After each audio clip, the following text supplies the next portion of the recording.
All right. Hey there, everybody. It's Melanie. Welcome back to my YouTube channel. You're here on the Lost and Found channel, and I help folks learn how to resell vintage treasures and how to use the same items to decorate in their home for unique decor. And I'm here today with my new friend, Whitney. Her business is called Thrifty Whitney. I just wanted to have her on today because I think what she is doing online with vintage reselling is just absolutely amazing. I'm so impressed with her. We partnered together a couple weeks ago, an event on Instagram, and I wanted to bring her on for our fourth booth chat. This is Whitney. She lives outside, she said, in the Kansas City Metroplex area. So I used to live in the Dallas Metroplex area, so I understand what that means. But Whitney, tell us a little bit about your business, when you got started, why you started, just what are you doing with Thrifty Whitney? Yeah, so I started selling vintage and antiques in 2021. So it's been a little over 2 years. And Okay. in 2021, I was actually pregnant with our third kiddo. And I had the year before been furloughed. I'm a registered nurse by training, although my nursing license is completely inactive now.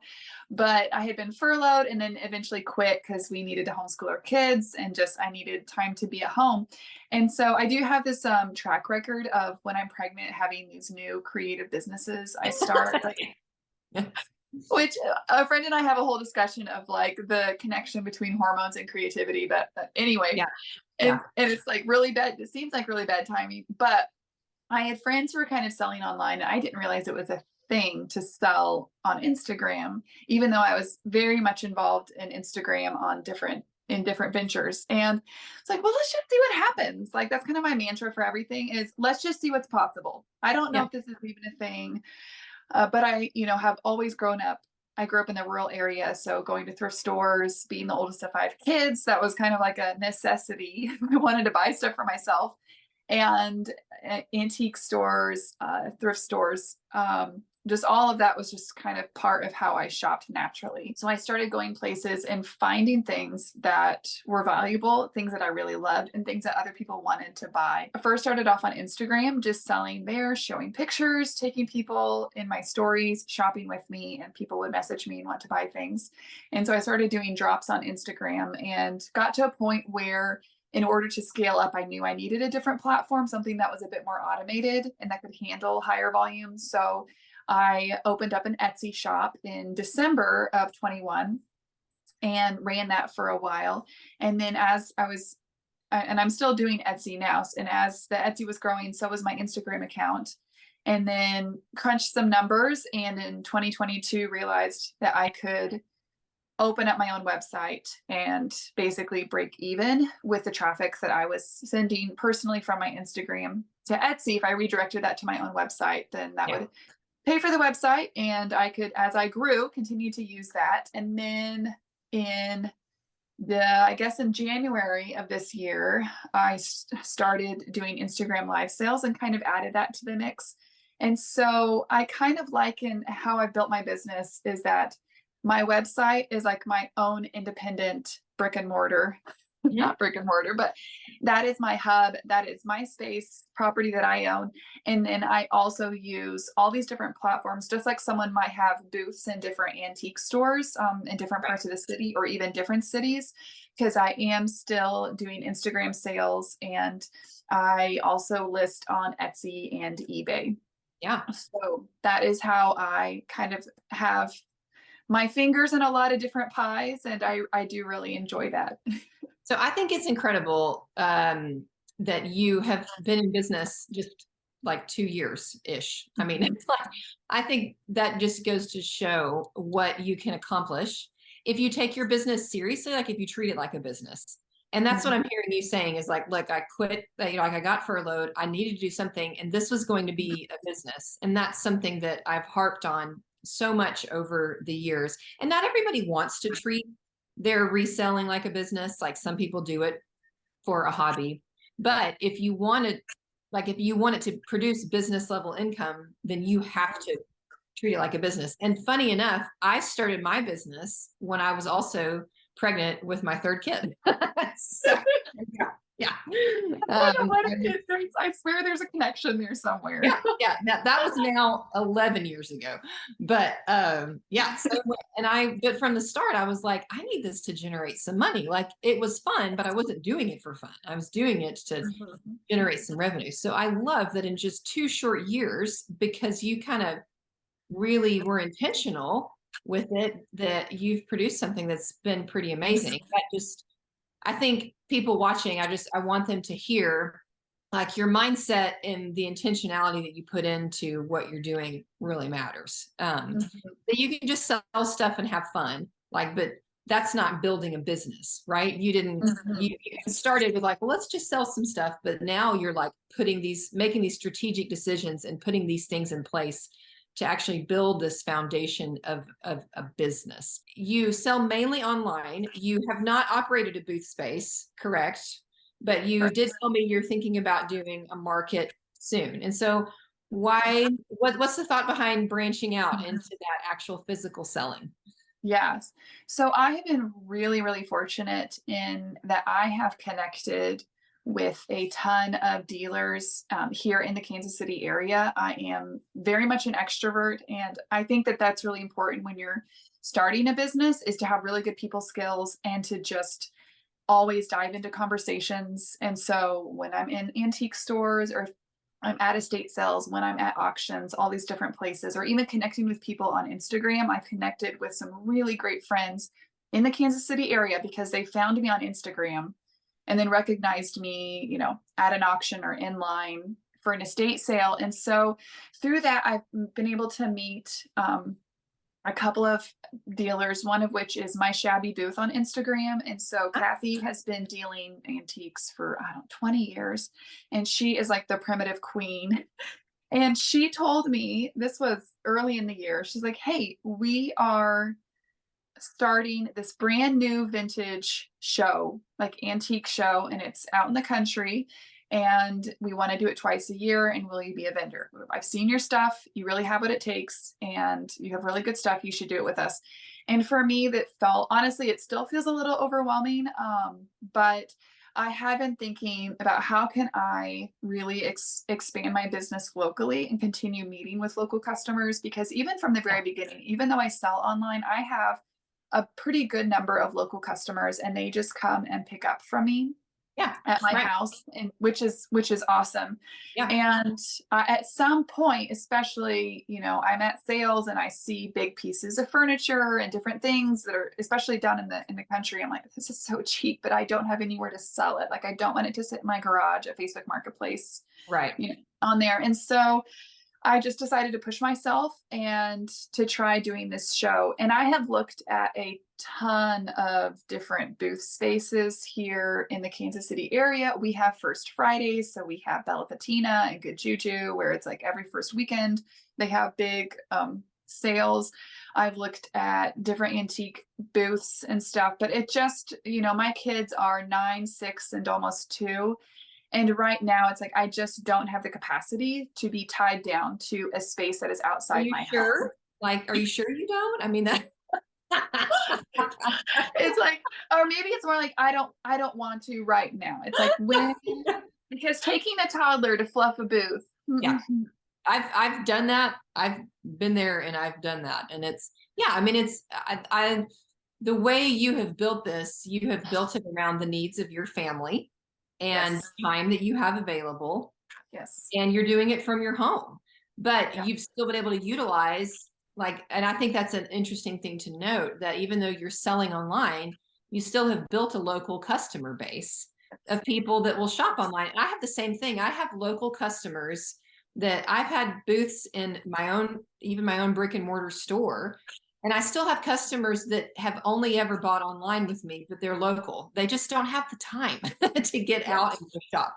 So if you're willing to take your business online, you can just hit a different, you can obviously hit more customers throughout the country, wherever you're willing to ship. But I think you can still even hit more people locally, because that's just becoming something that a lot of people, they want it hand delivered to them. They want it as easy as it can be. They don't want to take the time to go 20 minutes to the mall or, whatever. Some people want to do that, but some people don't. So I talked to a lot of booth owners that have just really been hesitant about taking that step, wondering if getting online would help them locally. But I think you're proof that it can. Oh, Yes. it does.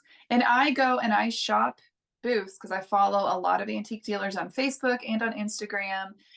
And I will go to someone's booth because of what I see of them putting up on Facebook. If I see them put something, and I'll go. So there are definite ways, even if people feel like, oh, I'm not good at social media or this or that, there's really simple ways to do that, to reach your local customer base and to really drive foot traffic to your booth space. Yeah. Now let's take a minute and talk some about social media, because you did say that kind of Instagram is your main platform that you use, because you do have an online store and you have Etsy, but like you said, just because that exists doesn't mean anybody's going to find it, right? You've got to drive people there. So you have chosen to mainly use Instagram to do that, and you are really effective with it. Someone who's just starting out and they're wanting to try, what are some tips that you have for them? So I think one is that learn how to take really good photos with whatever phone or camera that you have. There are so many good apps out there, and there are ways that you can showcase your items that you have for sale. And so photography is key. There are so many people that I see that they can style, they can put vignettes together in their photos. It's like, if you just took a few steps more and, got some natural lighting and figured out how to edit photos and really take time to figure out how to use the app. Because there's lots of people, they just get a little overwhelmed with the Instagram or different apps, and then they just kind of freeze up and they don't push themselves. But just take the time to figure it out. It's not always intuitive, and yes, it's glitchy and it's annoying. I completely agree with that. The algorithm, you feel frustrated because you feel like the algorithm is out to get you. Again, I totally get that. The most important thing, I think, is to remove don't take it personally. It is what it is, and you got to figure out how to work with it. And we do have to remember that it is free. Like, it's free advertising. I know. It years ago, we couldn't advertise a business for free, right? Like, I've looked into paid advertising in magazines, and it's really expensive. So that's, you get what you pay for. And here we're paying for nothing. So, yes. Yeah. So don't true. Personally, just learn to what it is. Learn what it is and to use it for what it is. And you do take absolutely beautiful photos, and that's important. Like, Instagram is it's a very visually driven platform. And I think people that are shopping on Instagram, they're expecting beautifully, like they expect beautiful things. It's interesting, the posts that, like, if I throw a really pretty styled picture on my Facebook page, it does terrible. If I put a picture of my cat, like, sleeping in a basket on where she's not supposed to be or something on Facebook, that goes crazy, right? And that's just because it's a different platform, right? And so Instagram really wants these really beautiful curated images. It's kind of selling, this lifestyle that you can have with these beautiful vintage things. And then, like, over here on Facebook, that doesn't work so well. Facebook wants, down to earth person, just personality, right? And so you've got to learn what each platform is looking for, and be willing to give it what it wants. Like, if you want it to work for you, then give it what it wants. And you have done that so well. I will link her Instagram here in the video, and then of course down in the description box.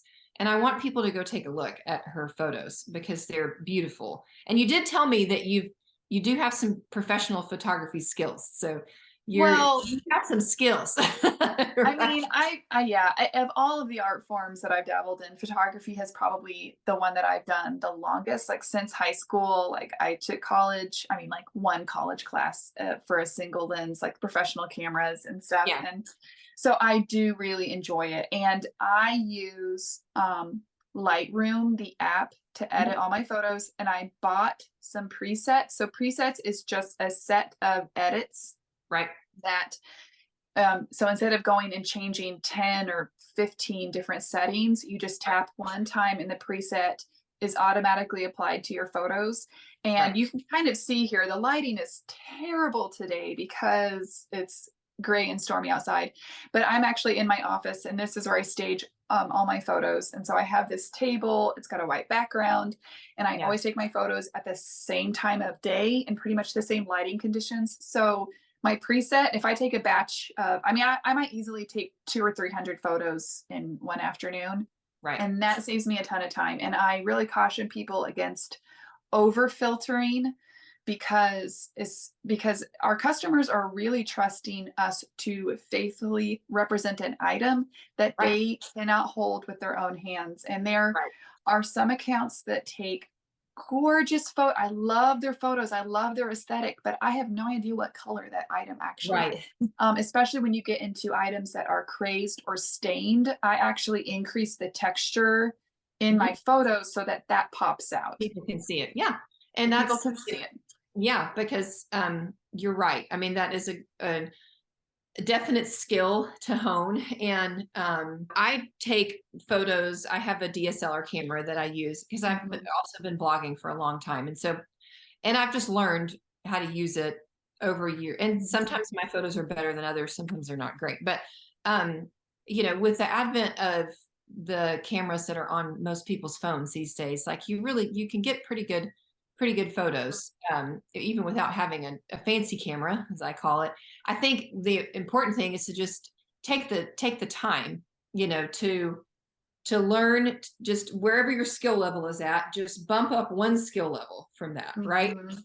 And just Mhm. take the time to realize that however you're presenting your product through that photo, especially if you're using Instagram, is going to make, it's going to be important to your sales and important to the conversion for that. So something that you do is when you have on your Instagram account, I've noticed you have like a calendar at the start of the month, and you tell people what you're going to be doing throughout the month. Can you kind of walk us through a little bit that process, and like how you try to organize the sales that you're doing, and why are you putting that level of thought to it, and maybe not just willy-nilly, throwing stuff out there? Yeah. Part of that is because I need structure and accountability Yeah. Okay. for me, because I am juggling my kids' schedule, my work schedule, our personal schedule, all of that. And I don't, well, my toddler is in parent day out now. And so I have a little bit more consistent childcare, but my time is limited. So I really have to plan out how I'm doing sales. And I have found that having a calendar, people love to look at it and reference it. They save it. They can see when things are coming up. I'm not having to answer questions all the time of when is your next sale, and Yeah. when is your live? Who are you doing a live with? And because I have my live scheduled out, like right now, I'm scheduled out through the end of the year. And just because, again, kids stuff, all of that, I want to be really careful not to overbook myself. Yeah. So right now I'm trying out a new schedule where I will have 1 week with 1 or 2 live sales on Instagram, and then the alternate week I just do a website drop and I don't do a live sale. And that is partially because the prep for those is very different. And I have tried doing like, oh, I'll have a live sale and a website drop in the same week, and it just does not work out because of the way that I have to prep my listings and whatnot. And so it's just a very, very different workflow. So I have found that alternating that makes it a lot better. I'm a big fan of batch work, like to batch work as much as possible. Like, don't take a few pictures every day. Take pictures of 10 items in one afternoon, and then sit down and write your descriptions, and then sit down and set up your Instagram posts or your Etsy listings or whatever. Like, because the more time you spend switching back and forth between tasks, you're losing momentum and you're losing focus. Yeah. My business is very different because, like you, I'm built on Shopify, and I am like the biggest Shopify advocate ever for Yeah. vintage sellers. I don't think people realize how much time they waste accepting different forms of payment, keeping track of inventory in Yeah. different places, different spreadsheets. Because I did that until I opened up my website. I would take, okay, you can pay me with like Venmo or PayPal or this or that. And I had a spreadsheet, with inventory, but then I also had to keep track of what was listed on Instagram, and then if I had stuff on Etsy, and it was just a mess. So Yeah. now that I have Shopify, everything goes into Shopify. And then all my payments, whether, I mean, if you're on Etsy, you're paying through Etsy, but if it's website or any of my Instagram sales, I only take payment through Shopify, but you can Yeah. pay with any credit card, you can pay with Yeah. PayPal, Apple Pay, Google, like all the things. But Right. it's all through one thing, because I think that if you really want to scale up, you have to figure out where you are wasting time or you're duplicating efforts, and cut that out and streamline it as much as possible. Yeah, because when we're selling one-off vintage items, and we chatted a little bit about this, like in our DMs, and we were working together a couple of weeks ago. It's very different. Like I've been running an online store selling paint for years now, until yesterday. Actually, yesterday, filming this video, I no longer am doing that. But that's very different because it's just one item over and over again, and so it's pretty easy to scale it because I do the work on the listing one time, and then it's just the same thing. But we're selling these one-off vintage finds. And so there's a lot of work that goes into taking that picture, writing it up, getting it presented, and that's an excellent point. Like if you want to see this make some more legitimate income for you rather than just kind of fun pocket money, you've got to figure out systems for your business and ways to kind of professionalize what you're doing and streamline what you're doing. And that is one of the main reasons why I wanted to have you on here, is because you just are so professional with what you do, and I think it shows, and how well you've done in the business that you've been able to build just in 2 short years, because you're treating it like a business. Like you're going, okay, I wasted way too much time on that. And people that are running businesses, they don't waste time on things, right? They have strategies, they have streamlined, they batch their work, all of that you're talking about. And so that's maybe not necessarily the fun aspect of, it's fun to walk around and just pick and find stuff, right? It is.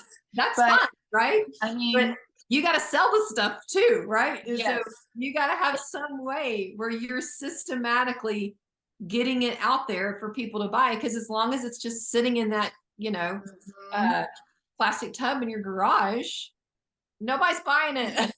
You're not making, that's just money. That's cash sitting there that you can't actually access or use because it's tied up.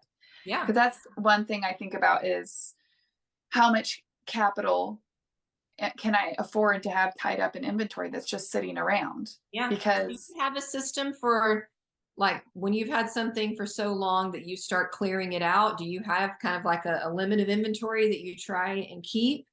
no, I've gotten a lot better at managing my inventory and being okay with a large amount of inventory, having to organize, because I know what will sell. Get it on the market as soon as you can, especially if it's valuable and it's rare. I think that, especially with small business owners, you have to be okay with taking risks with money, whether it's inventory, because, I have a pretty high tolerance for risk, like in general, just my personality, dealing with people and strangers and spending tons of money.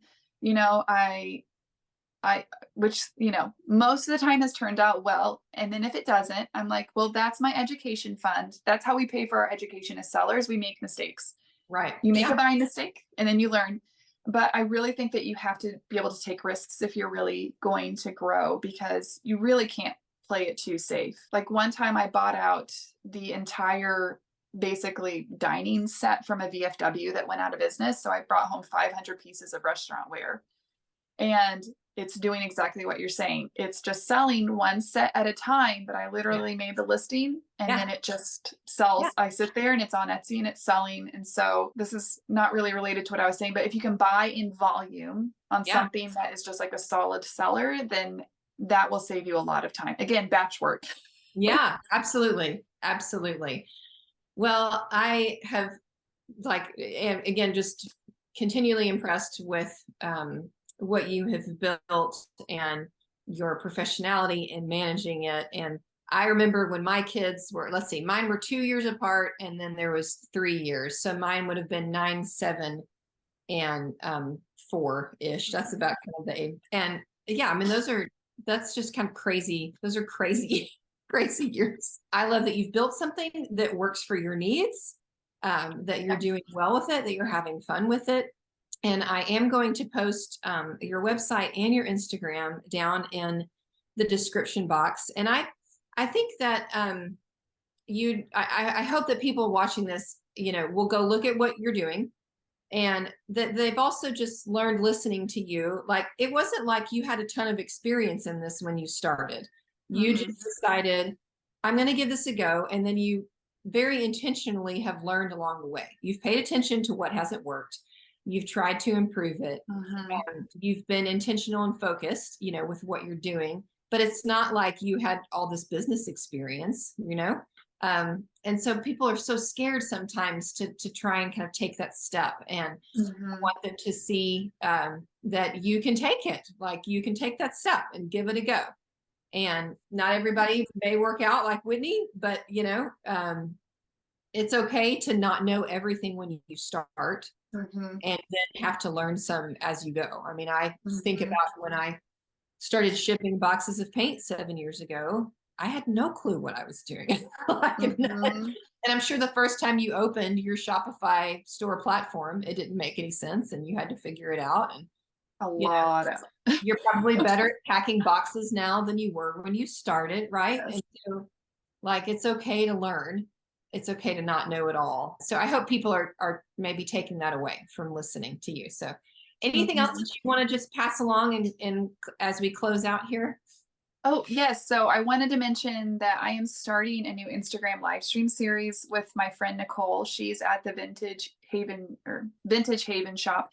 So it's called Shop Talk. So it's sort of like, it's going to be on Instagram, and it's a combination of like YouTube live stream and podcast, because we just don't have the capacity to use a new platform like YouTube. But she and I have been doing live sales together this year and have really, I just have a great colleague relationship, business besties. And we've had a lot of people asking us this, like, how do we get started selling online? How do you do this? How do you do that? And we both really have a heart to help people and encourage sellers.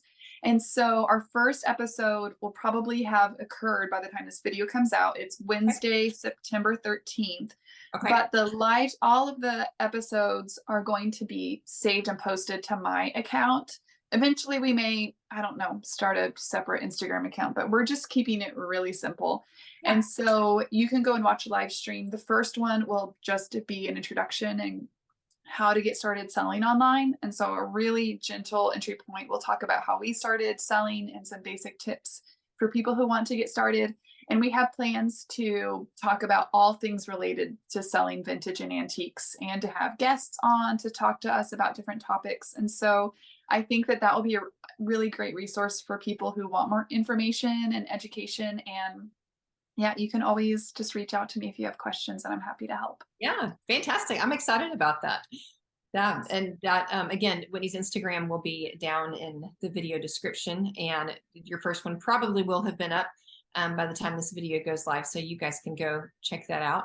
And I don't know, Nicole, you said her, I know of her. Yes. I haven't talked to her personally. And so, but she seems lovely, and I'm sure that's going to be exciting, and that you guys will have lots of great information. So, all right. Well, thank you so much for taking some time to join us today. And I'm excited to introduce you to my audience. And yeah, it was a great time. I'm always up chatting business, love chatting, talking shop. Me too. All right. Thank you so much. Okay. All right. Well, we will see you again soon. All right. Bye. All right. Bye.